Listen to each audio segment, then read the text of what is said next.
We have been talking about the Compromise of 1850. In September of that year, the United States Congress passed 5 bills that sought to settle the issue of slavery.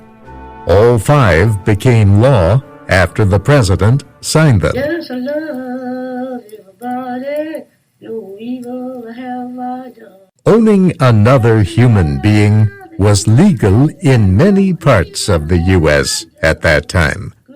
Most American slaves or their ancestors originally came from Africa. Many slaves worked for white landowners in cotton or tobacco fields. Some, like Phoebe Boyd of Virginia, worked in the family's home. Had to clean up and set the table, throw it in the eating.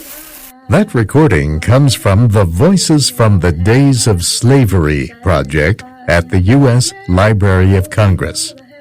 Ms. Boyd was speaking in 1935, remembering her childhood as a slave. She said she had to clean up, set the table, carry the food, and afterwards prepare the bed. Harriet Smith of Texas was another former slave. She said in a 1941 recording that she did not go to school. They know nothing about reading right. All that I know, they teach us to mind your master and your missus. Aunt Harriet, as she was called, said she did not know anything about reading or writing. She said she was taught only to obey the slave owners. Slaves were considered property, like farm animals or furniture. Slave owners could do anything they wanted with their slaves, including separate them from their families, sexually abuse them, hurt, or even kill them. Harriet Smith said her owners treated her well, but she heard about slaves who were mistreated. Yes, I know times they mistreated people they did, and I hear our folks talk, about them whooping, that they had to grease the back to take the clothes from the back. Some slaves were beaten so badly, she said, they had to repair the holes in their backs with grease. By 1804, all northern states had banned slavery, but northern whites still did not accept blacks as their equals. And slavery was still legal in southern states for more than half of the 19th century. Slave owners there said they needed slaves to work on large farms or for other economic reasons. But other Americans said slavery was immoral, or that it gave the South the unfair competitive edge of low-cost labor. The Compromise of 1850 attempted to balance the desires of those who supported and those who opposed slavery.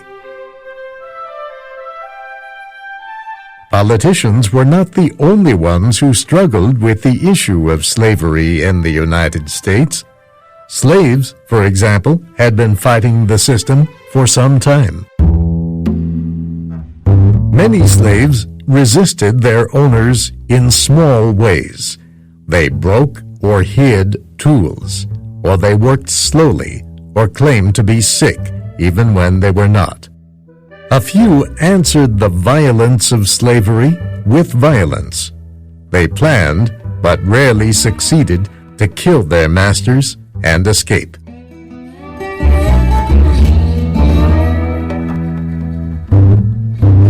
A man named Nat Turner led one of the best-known slave rebellions. Turner was born in 1800 in the slave state of Virginia. Unlike most slaves, he could read. He also believed that God had given him a special purpose. In 1831, Turner saw what he described as a sign from above. The sign told him it was time to rebel against slavery. He gathered several men and in the middle of the night killed his master and his master's family in their beds. Turner and his men continued to another house and then another. They killed every white person they found. Other slaves saw what was happening and joined Turner. By the end of the raids, 40 blacks had stabbed, beaten, or shot to death an estimated 55 whites. A local white militia moved to stop Turner and his group.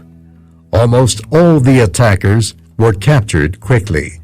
Some were killed, others were sold and sent away from their families.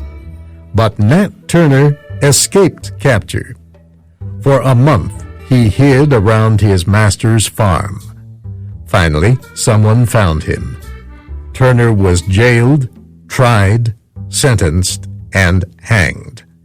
After he died, his killers pulled off his skin and removed his head. The historian Henry Louis Gates, Jr. studied Nat Turner's slave rebellion. He wrote that blacks remembered Turner for his personal war against slavery, his violent methods, and his harsh treatment after death. But whites had a different reaction. Frightened white mobs killed another 200 blacks to answer the rebellion. Most of these blacks had no part in the rebellion. After Nat Turner's rebellion, the state of Virginia passed stronger laws to control slaves. The legislation included bans on reading, gathering, and traveling. Even with stronger laws in place, many slaves continued taking huge risks in an effort to win their freedom. From about the end of the 1700s to the middle of the 1800s, thousands escaped slavery on what came to be called the Underground Railroad. When the sun comes back and the first quail calls. The Underground Railroad was not a real railroad. It was a group of people, both blacks and whites, who secretly helped slaves escape to the north. Follow the drink and go. Members of the Underground Railroad helped slaves leave the places where they lived and worked.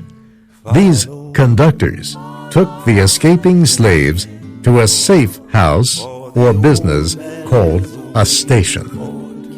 Station masters hid the escaped slave. Then, at night, a different conductor took him or her to another hiding place farther north. The process was repeated every day and night until the escaped slave was safe in a free state or even in Canada. A black woman named Harriet Tubman was perhaps the most famous conductor on the Underground Railroad. She had been born a slave around 1820. She worked first in a house and then in the fields for an owner in the slave state of Maryland. Harriet Tubman was known for her bravery. One story people told about her happened when she was a teenage girl. An overseer, someone who controlled the slaves in the field, became angry with another slave. He threatened the man with a heavy weight. Young Harriet stepped between the overseer and the other slave. The overseer threw the weight. It hit her in the head. For the rest of her life, Harriet Tubman suffered from the injury.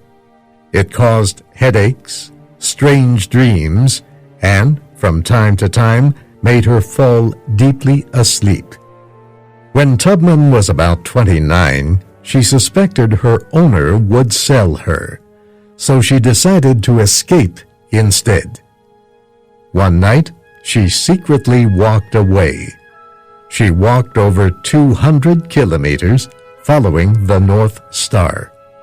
Eventually, she arrived in the city of Philadelphia in the Free State of Pennsylvania. A year later, Tubman returned to Maryland. She helped her sister and her sister's children escape.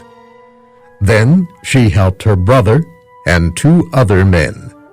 She helped her parents, who were over 70 years old, and she helped many others. In all, Tubman made as many as 19 trips to the South. She led about 300 slaves to freedom. Tubman and her passengers were never caught, but if they had been, they would have been severely punished. Former masters were likely to beat or cut off the hands of escaped slaves. The Compromise of 1850 made escaping slavery even harder. One of the bills Congress passed was the Fugitive Slave Act. It said anyone who helped a fugitive, that is, an escaped slave, would be fined. And it said fugitive slaves must be returned to their owner even if they had escaped to a free state. Fugitive slaves had no right to a trial. Because they could not defend themselves in court, even freed blacks could be kidnapped and enslaved. In 1852, a white woman published a book about slavery. She called it Uncle Tom's Cabin.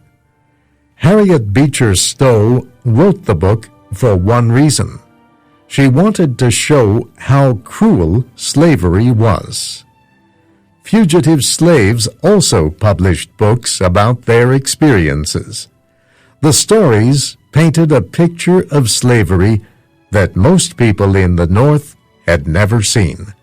They were shocked. Public pressure to end slavery grew stronger.